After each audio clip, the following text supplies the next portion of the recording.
Opening, as you know, in particular during political season, the opening is really truly the only time that it's me and you. There are certain segments during the course of different shows where, I'll have an hour block, half hour block. Mondays are a little slow.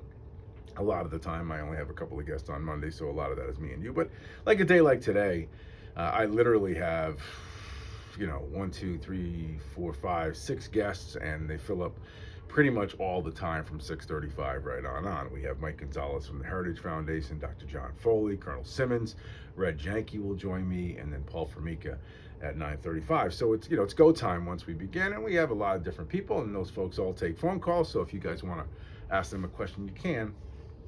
But on my way in, usually I sometimes change what I want to talk about, and that happened again today. So I'm thinking to myself as I'm coming in today, how lucky we are to be the chosen few, to be born in this miraculous, fantastic, divine country.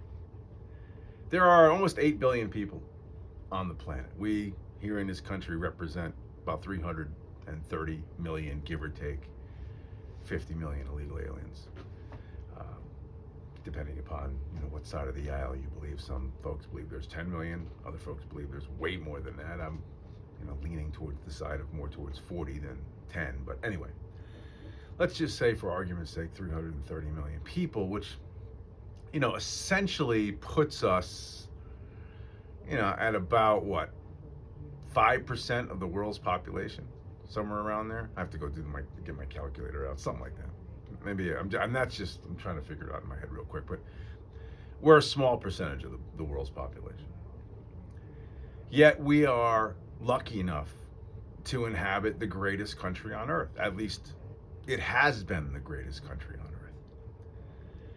And so when you're that little baby, 7 pounds, 6 ounces, and your mother and father are holding you, looking at you, and thinking that the world is your oyster, and you can make whatever you can make out of your life. You can do it here in this country, because that's what America is all about. That's what our founding fathers forged through the wilderness and blasted the greatest military in the history of the world at that time, and fought side by side and repelled the British, and then repelled again. Well, just over the course of 250 years, fighting back every enemy, biting at the heels of this amazing republic. And it grew, and it got stronger. And just the idea, though, that we're sitting here in 2022 and still free, or we have the appearance of freedom, is remarkable. Because most countries, most democracies / republics don't last that long.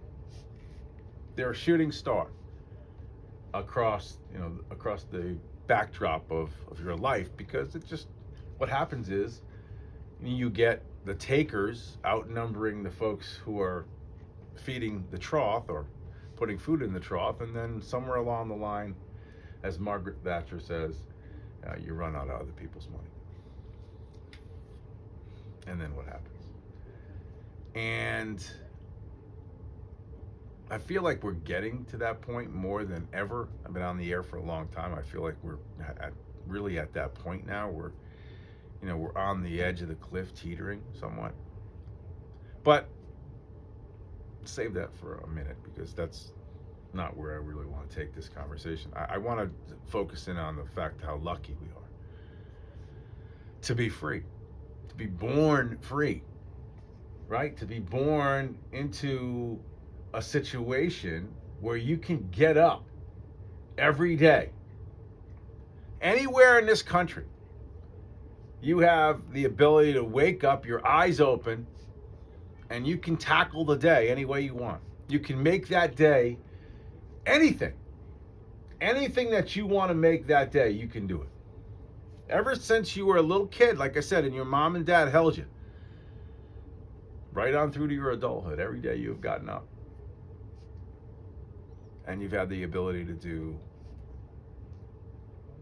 whatever it is that you want to do. I mean, obviously, in certain points of your life, you signed up for different things. If you joined the military, they had control of you for a while. If you went to school or whatever, there are certain responsibilities that you took along the way with you. But the other countries around the world, even the ones that proclaim freedom, they don't have the same kind of freedoms that we have.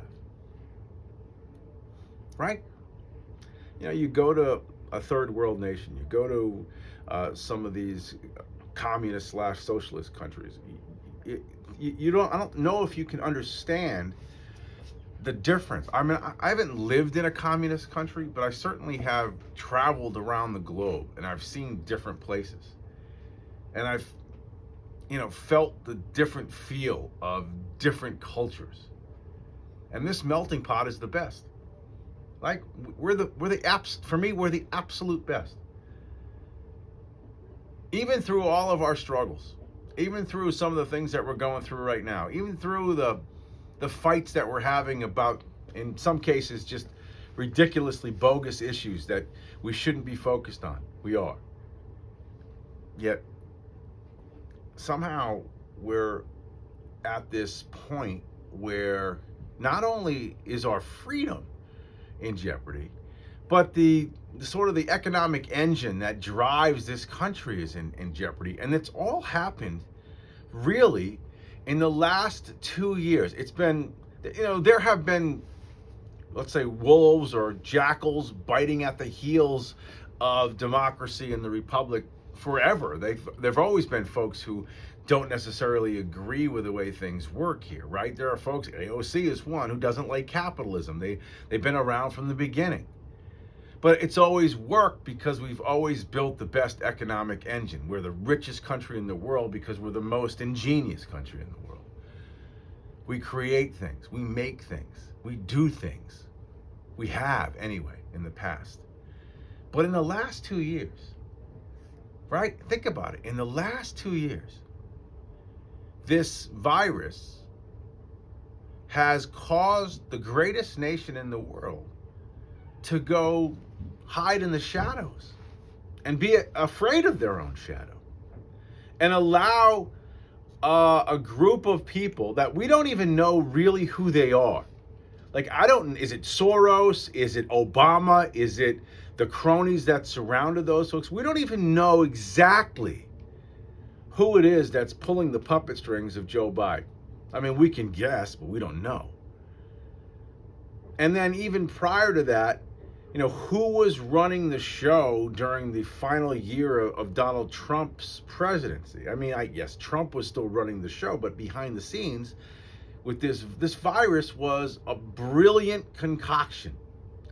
Even if it wasn't the initial intent, and even if, like, the folks who are actually behind all of the inflation / chaos that is in Washington right now didn't unleash the virus, China did. They used this opportunity, and they did it incredibly quickly, to cause most of America to become afraid of their own shadow, to go run for a cover. And it was a brilliant tactic, right? An invisible foe that will cause you to die if you don't wear a mask, if you don't stay home, if you don't quit your job, and now if you don't get a vaccine. If we're not in complete control of every move that you make, you could die. Or your family could die. And those of you who pushed back, or those of us who pushed back against this, then the narrative changed. How dare you? Okay, so you don't care about your own safety. What about mine? What about other people's? You have to get the vaccine. You have to stay home. You have to quit your job. And then science found out that, wait a second, vaccinated people can transmit the disease as well. Well, then the narrative changes once again. It's constantly in flux to keep you under the thumb of whoever is calling the actual shots. And then when they realized that this whole vaccine / COVID / Wuhan flu was going to run its course, what do? Well, they decided, let's spend as much money as we possibly can. Let's try to spend $6 trillion in a short amount of time. and completely destroy the economy. And now what's going on? Now inflation is exploding. Everything is not just marginally more expensive, way more expensive. And those of us who are screaming, ladies and gentlemen, yes, in this case, the sky is actually falling. If you put $6 trillion, which is what they wanted to do, into the economy overnight, you are going to destroy your purchasing power. The money that you have in the bank is going to be worth a fraction of what it was last year, 2 years ago, 10 years ago. And it's happening. And it's continuing to happen. And if Biden and his group, again, I don't believe Biden's calling any of the shots, but if Biden and the group that are running this country at this current point continue to have their way, I mean, you're going to be paying $7, $8 for a gallon of gas. I'm not making that number up. Yahoo News, what stock you put in that, but it's a left of center news outlet saying driving may in fact be very difficult in the summer. Be ready for sure for $5 gasoline prices, probably up to $7. And what does that do? Well, that's another way for them to clench down on your freedom. Want to go for a ride, honey? Sorry, I can't. It's too expensive. Want to, go to grandma's? No. You want to go out to dinner? No. What happens? The economy continues to shrink, and then eventually it collapses. So my point is, as a baby, you were born into this wonderful world of freedom with the ability to do whatever you want, however you want, navigate your life in any way that you saw fit to make out of your life whatever it is that you want. And then, all this time, there were different people lurking in the shadows that didn't like this idea of democracy and didn't like the idea of capitalism. And they've been trying to figure out ways to break it, right? They've been trying to figure out ways to bust it apart for 250 years.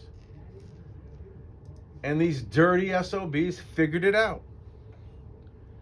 They figured it out. It's an invisible foe.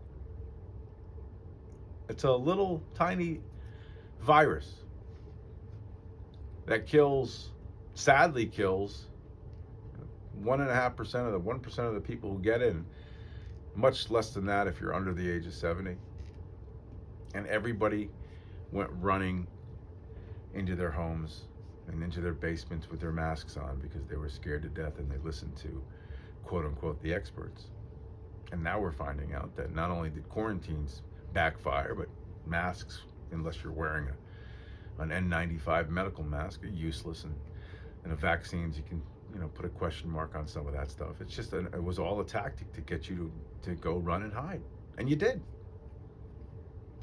And now some of us are fighting back, and they're finding out new ways to keep control of this, because I would think it's on that. If we're going down a hill right now, we're picking up speed, right, to our eventual destruction. I mean, we've been at the top of the hill for a long time, and once you go over that edge and you begin to pick up momentum, it's very hard to stop that runaway cart that we're all in, and go crashing into that wall somewhere. All right, I'm running late. Take a quick